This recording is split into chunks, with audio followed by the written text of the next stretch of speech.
So it is Sunday, March the 6th in the year 2025, just around 50 degrees high. We have spring in the air. And in this video, you're going to be seeing a former AFC member parliament under the coalition, a former high commissioner to India under the PPP, and currently a lawyer slash road contractor, Charrandass Persaud, giving some political advice to the opposition leader, Aubrey Norton. Some, I cannot say all. That's one thing you learn the English language, you cannot say all. Some PPP supporters have hailed Charrandass Persaud as a hero, whilst on the other side, some opposition supporters deem Charrandass Persaud as a Judas. So, Charran joined the AFC in the year 2011, and somewhere along the line in the year 2013, he took a couple months off of the AFC, citing not being credited for doing the hard work in Region 6 Berbice, but he eventually returned to the fold. Charran responsible. Charran triggered the no confidence vote that was passed in 2018, in fact December 2018 by the PPP. Charran voted for the PPP that triggered that no confidence vote.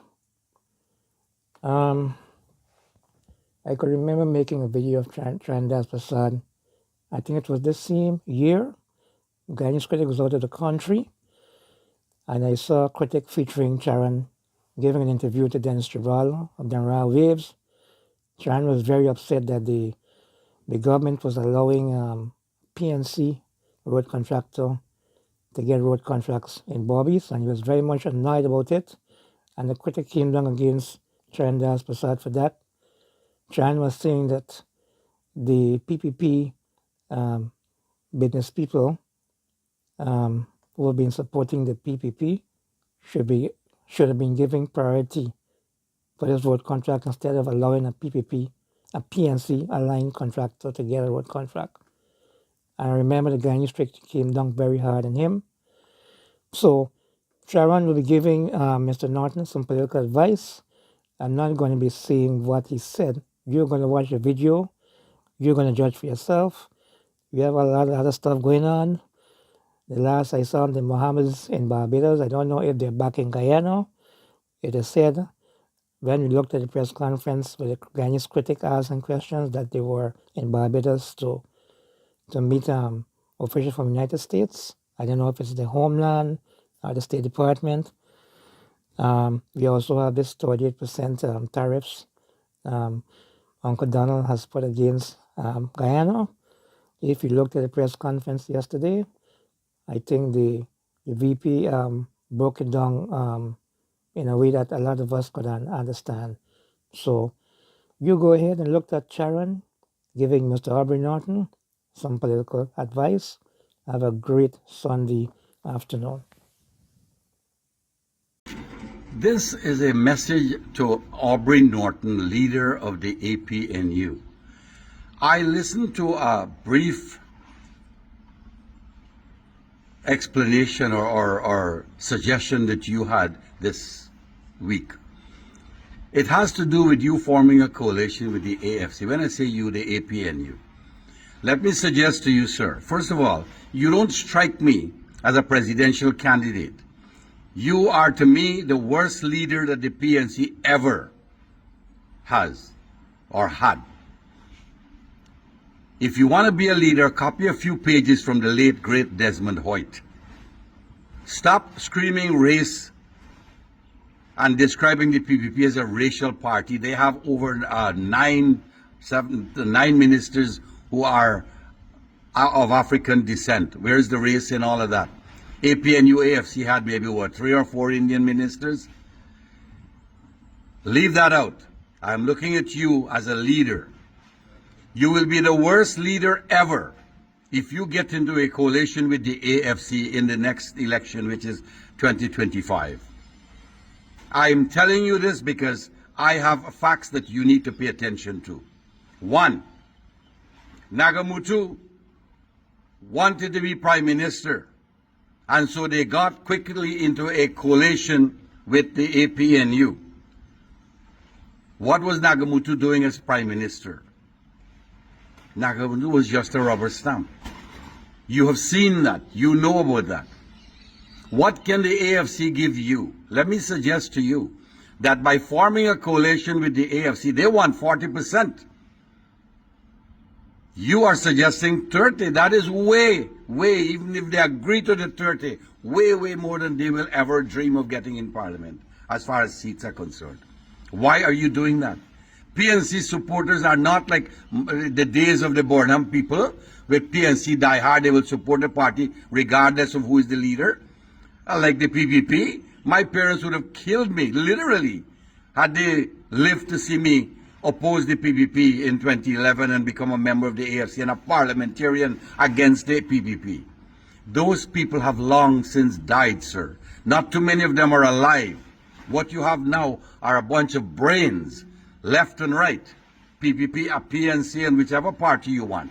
The youngsters are not party diehards. They are looking to see what you have planned for the country, for them. And you, sir, cannot tell these youngsters that the AFC is a good party to support. They have seen what the AFC has done. They want to know what part Nigel Hughes had in the election fiasco, the no confidence fiasco. Up to now, Hughes has not explained that to them. And the AFC self-destruct, I've said that so many times. Why do you want to give them 30%? They will not even make 3 seats in Parliament, and I moved that up a little. I said 2 normally, but now I'm saying 3. They will not make 3 seats in Parliament. Why do you want to give them, what, 10? Do not be a crazy leader now. You have not impressed me, and you don't have to impress me. Impress the youngsters that you're calling on to support you. And believe me, if you team up with the AFC, they will diss you. What you should do is let the AFC campaign on their own. Let them show what kind of clout they have. If they get any seat in Parliament, then you and the AFC as opposition can become an effective opposition. Right now, your party, the APNU, is literally a useless opposition. You have done nothing to effectively oppose this government. That is what you need in any country, an effective opposition. Combined with the AFC, if they get 2 seats even, you can be an effective opposition. Assuming that the PPP gets the plurality, they'll form government. You and the AFC combined. Do not form a coalition. What you should do when this happens is team up with the PPP and have the laws changed to reflect or to have coalition after election. And that can be a significant move. But here's what I'm telling you again. Do not sell the PNC votes to the AFC. People will not vote for AFC. They will vote for the PNC. But you're going to give the AFC 30%. Mr. Norton, that would be a move, not just a stupid move, an effort in futility, because the coalition then, if you do get to that stage, will not even get 30 seats in Parliament. Don't see it differently, please. You are going to upset a lot of the young PNC supporters. AFC does not have that kind of claim that they have a lot of young supporters. They have nothing, literally. They self-destruct. So let me suggest to you again, let the AFC run by themselves, allow the party to show if they have any kind of clout, and then be an effective opposition. Don't be power crazy. Don't think you will be president from November this year. That is not going to happen. But you can be an effective opposition, and hopefully in 5 years later, 2030, you could be. You have a better chance then of becoming president if you're still the leader of the party. But again, do not sell the PNC votes to the AFC. Do not do that. Let them earn their own rights in Parliament and then show that they have some clout and you can form a coalition afterward. But in Parliament, outside of this coalition, they can still be a partner with you to make certain moves. That is what you should be doing right now, instead of going up to give them 30% of the votes that you will get, they will not get. Even again, 2%. 2 seats, sorry. Give them 3. Give them 3 if you want. That is probably the best they will do.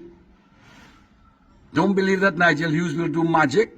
He has to explain to the people, and he has not done so yet, what part he had in the no confidence and dragging the nation to court, or in the nation being dragged to court in the election fiasco.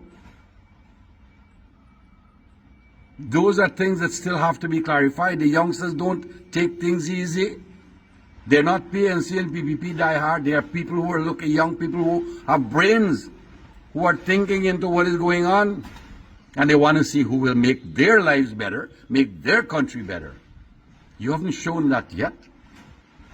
Please, I am telling you, and for the last time I will say this, stay far from a coalition with the AFC before this next election. Let them show their own power, show the clout that they have, and then in Parliament, you can become an effective opposition.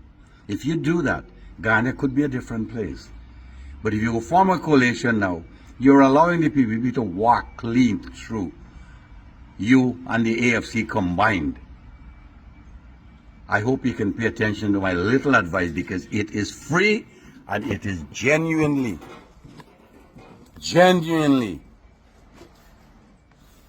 guaranteed.